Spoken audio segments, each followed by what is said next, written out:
আগে যখন তোমাকে দেখেছি তুমি তখন অনেক ছোট ছিলে, লিটল বেবি। এখন অনেক বড় হয়েছো, সুন্দর হয়েছো, সুইট হার্ট এন্ড সেক্সি। আমি যাই। Oh no no no, you just take rest. বাবা।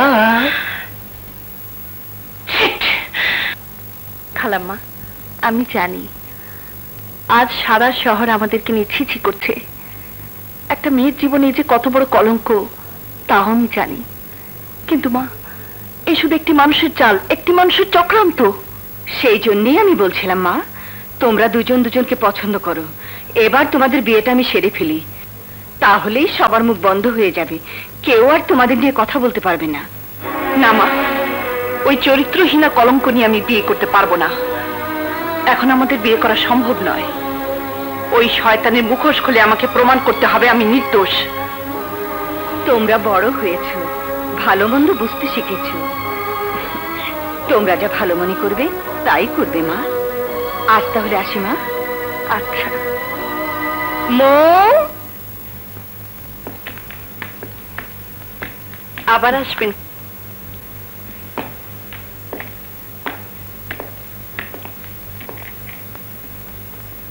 শুনুন, আমরা এই এলাকার আদি বাসিন্দা, আমাদের সমাজ আছে, সংসার আছে, স্ত্রী কন্যা নিয়ে আমরা এখানে বসবাস করি। আমি ঠিক আপনার কথা বুঝতে পারছি না। এই যে দেখুন,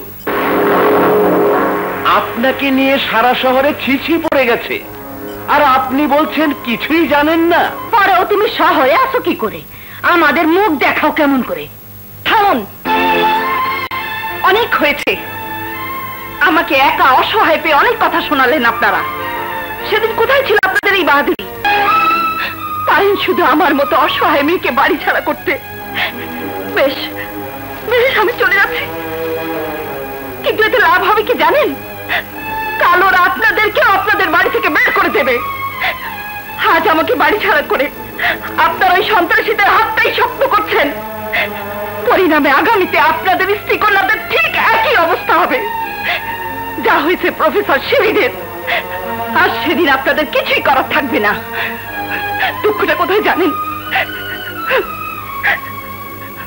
সমাজের ভালো মানুষগুলো কোনোদিন এক হতে পারে না, কিন্তু যারা সন্ত্রাসী, যারা দাঙ্গাবাজ, তারা ঠিকই একতাবদ্ধ। চাচা, আমি একজন মেয়ে মানুষ হয়েও ওই সন্ত্রাসীদের বিরুদ্ধে কথা বলছি, অন্যায়ের প্রতিবাদ করছি, আর তাই ওই কুচক্রী মহল আমাকে এই শহর থেকে বের করে দিতে চাইছে, আমাকে হত্যা পর্যন্ত করার চেষ্টা করছে। আজ তাদের হয়ে আমাকে আপনার এই বাড়ি থেকে বের করে দিতে চাইছেন? বেশ বেশ, আমি এই বাড়ি ছেড়ে চলে যাচ্ছি। দাঁড়াও মা।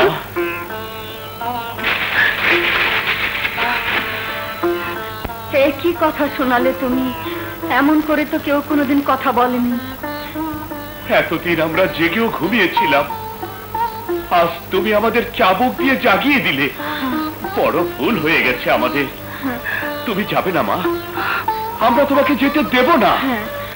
দেশ জাতি আর জনগণের সেবায় কাজ করতে করতে আমার হাতে কোনো সময় থাকে না, এমনকি ভাত খাওয়ার পর্যন্ত সময় পাই না। আমি দেশের চিন্তায় আমার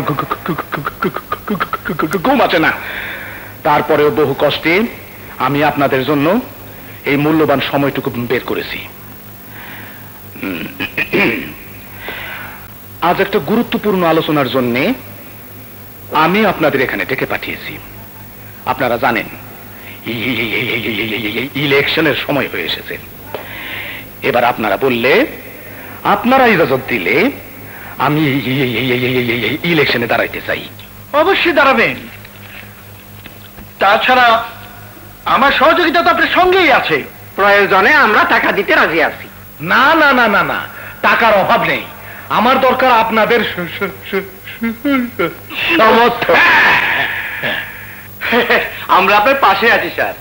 বাহ, শুনে খুশি হলাম। প্রিন্সিপাল সাহেব, আপনি কিছু বলেন? জি হ্যাঁ, আপনি দাঁড়ান। তাহলে এই কথাই হলো। হ্যাঁ, আপনারা আমার শুভেচ্ছা। না না শুক্রিয়া গ্রহণ করুন। চলেন। বস, ইলেকশনে আপনি জিতলে আমি আপনার বিরাট একটা মূর্তি বানিয়ে ওই 7 রাস্তার মোড়ে বসিয়ে দেব। জিতলে আমার কি, বস তো জিতেই আছে, তুমি মূর্তি বানাবার অর্ডার দিয়ে দাও। আঙ্কেল অভি কোথায়? সে তো তোমরা বলবে বাপ, আমি তো জানি অভি তোমাদের সঙ্গেই থাকে। না আঙ্কেল, অভি তো আজকাল আমাদের সাথে দেখা করা ছেড়ে দিয়েছে, বারে যায় না, ডিস্কোতে যায় না। হ্যাঁ বলো কি, কদিন ধরে আমার কাছে টাকাও চায় না। আমি তো ভয়ে কিছু জানতেও চাই না। ডিস্কোতে যায় না, বারে যায় না, তোমাদের সঙ্গে মেশে না, তাহলে কোথায় যায় সে? হ্যাঁ আব্বা, আপনার শরীরটা ভালো তো আব্বা? ভালো। আপনার বন্ধুরা এসেছিল আব্বা আপনার খোঁজ নিতে। আব্বা একটা কথা, আজকাল আপনার টাকা চান না, বারে যান না, ডিস্কোতে নাচেন না। আপনার জন্য আমি এত আয়োজন করলাম, আর আপনি রাস্তা রাস্তায় ঘুরে বেড়ান, এটা কেমন কথা আব্বা? আমি কোথায় যাই না যাই সেটা আমার একান্ত ব্যক্তিগত ব্যাপার ড্যাডি।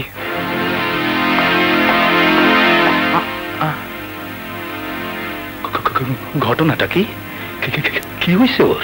প্রেম রোগ। হ্যাঁ, আপনার ছেলে প্রেমে পড়েছে। প্রেম?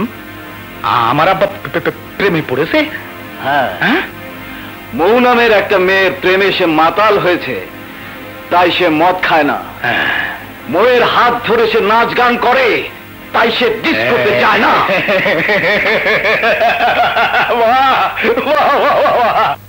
বড়ই আনন্দ সংবাদ। একটা কথা বলবো,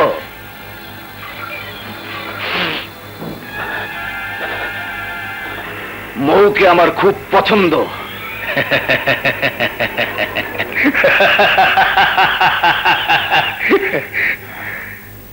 তোমার মনের আশা পূরণ হবে।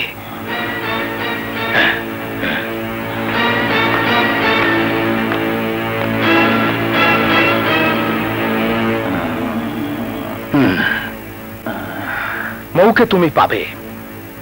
তুমি যাও, তোমার বোনের মাধ্যমে প্রস্তাব পাঠাও। আজাদ এই প্রস্তাব প্রত্যাখ্যান করতে পারবে না, কারণ তোমার বোনের সঙ্গে তার সম্পর্ক আছে। আর যদি প্রত্যাখ্যান করে, আমার লোকজন তোমাকে সহযোগিতা করবে। প্রয়োজন হলে জোর করে তুমি মৌকে তুলে নিয়ে আসবে। যাও।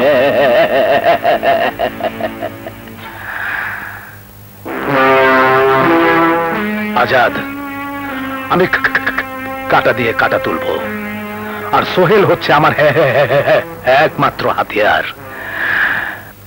সোহেল, আমি বাঁচতে চাই না বাবু, আমি বাঁচতে চাই না, আমি মরবো, আমি আত্মহত্যা করবো। তুই কি পাগল হয়ে গেলি? হ্যাঁ, আমি পাগল হয়েছি, আমি দিওয়ানা হয়েছি।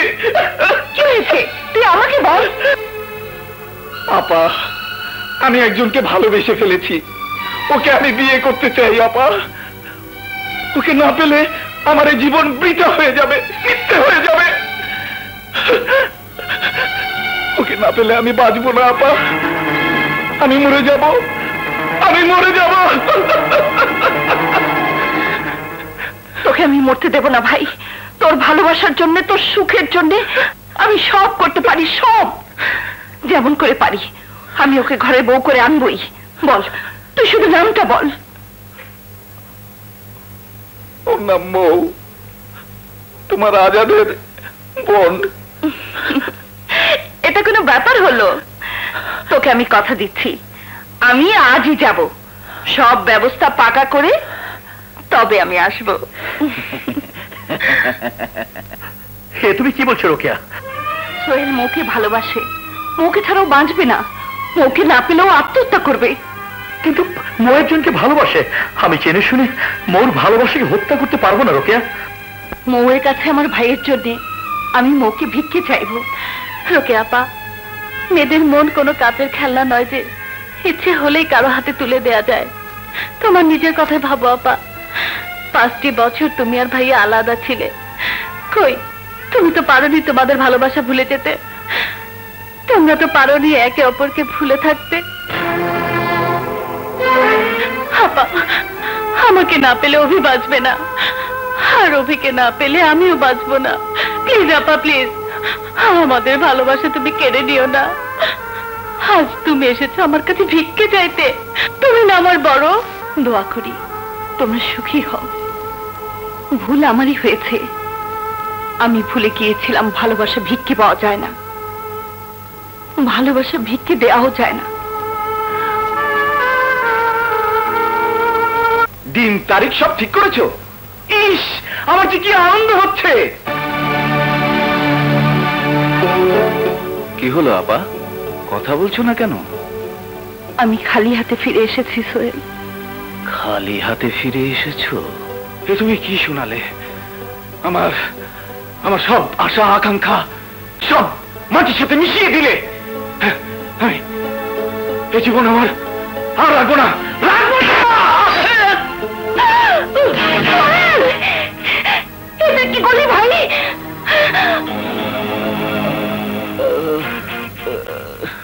ও কিছু না, সামান্য কেটে গেছে। বেশি ব্যথা হলে এখানে ঘুমের ওষুধ আছে, খাইয়ে দেবেন। আর শোনো, তোমার কিচ্ছু হয়নি, একটু বিশ্রাম নেবে, কেমন? জি আচ্ছা। চলুন আপনাকে পৌঁছে দিই। যে করেই হোক আপাকে ঘুম পাড়িয়ে আমাকে যেতেই হবে। কি যে পাগলামো করিস, আমি তো ভয় পেয়ে গিয়েছিলাম। দাঁড়া ওষুধটা দিই। না, ওষুধ আমি খাবো না। ওষুধ না খেলে ভালো হবে কি করে? ঠিক আছে ঠিক আছে, ওষুধ আমি খাচ্ছি, কিন্তু দুধ তোমাকে খেতে হবে। না, একদম না। আচ্ছা ঠিক আছে।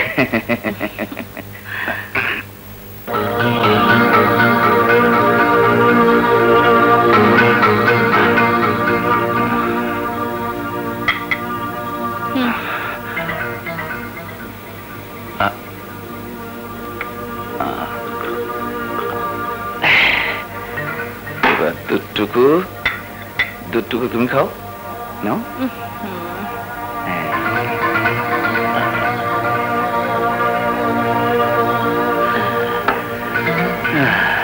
নে শুয়ে পড়। যাও আপা, তুমি ঘুমো গিয়ে।